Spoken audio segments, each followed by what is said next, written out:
तप के दो अर्थ होते हैं। बहुत दिनों तक मनु शत्रुपा ने तप किया, वरदान मांगा कि तुम हमारे यहाँ लड़के होके आ जाओ। हिरण्यकश्यप ने 36,000 वर्ष तप किया, वरदान मांगा कि मैं काऊ से ना मरूं। रावण ने तपस्या किया, सिर काट काट के चढ़ाया, बोले अमर कर दो, बोले अमर नहीं होगा, कुछ मांग लो। बोले ठीक है तो नर बानर के हाथ से मरूं, बोले ठीक है। तपस्या की मरने के लिए कि मरूं ना। अब एक बात बताओ कि जो मरने वाला है ही नहीं है उसके लिए वरदान मांगने की क्या जरूरत है? जो अविनाशी है, जो शाश्वत है, मूर्खता है कि नहीं है? मान लो जो मरने वाला है ही नहीं, उससे हम तपस्या करके भगवान से कहें प्रभु हम मरे ना, तो मूर्खता है ना। हाँ, अरे हम तो मरने वाले हैं ही नहीं है। मरने वाले जब तक तुम्हें भय तब तक रहेगा जब तक तुम अपने को शरीर मानोगे, और जिस दिन तुम अपने को शरीर ना मानोगे भय निकल जाएगा। क्योंकि मरता क्या है? शरीर, तो डर भी शरीर ही को लगेगा।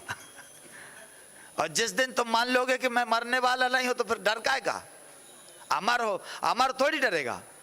हाँ, अब और जब वस्तु की प्राप्ति, वस्तु की चाह किसे रहती है? शरीर की।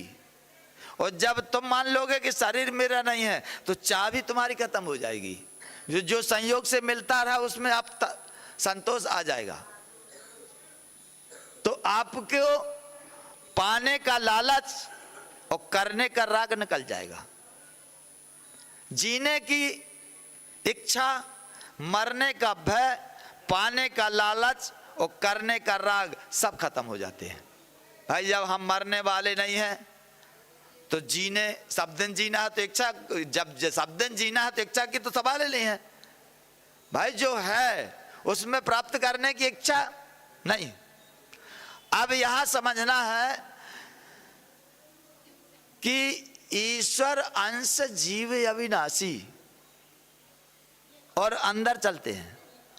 ममै वासो जीवलोक के भगवान ने गीता में कहा, सीय राम में सब जग जानी। शास्त्रों में कहा कि ईश्वर का अंग है कौन? यह सब जीव। क्या है? तो ईश्वर का अंग है तो ईश्वर तुम्हें प्राप्त है कि अप्राप्त है? प्राप्त है ना। तो जो प्राप्त है उसे प्राप्त करने की आवश्यकता कहाँ है? जो प्राप्त है उसे प्राप्त करने की आवश्यकता कहाँ है? हाँ, तो किस सारे यहां सब समाप्त हो जाते हैं। पाने की इच्छा, करने का राग, जीने की इच्छा, मरने का डर सब निकल जाते हैं यहां पर।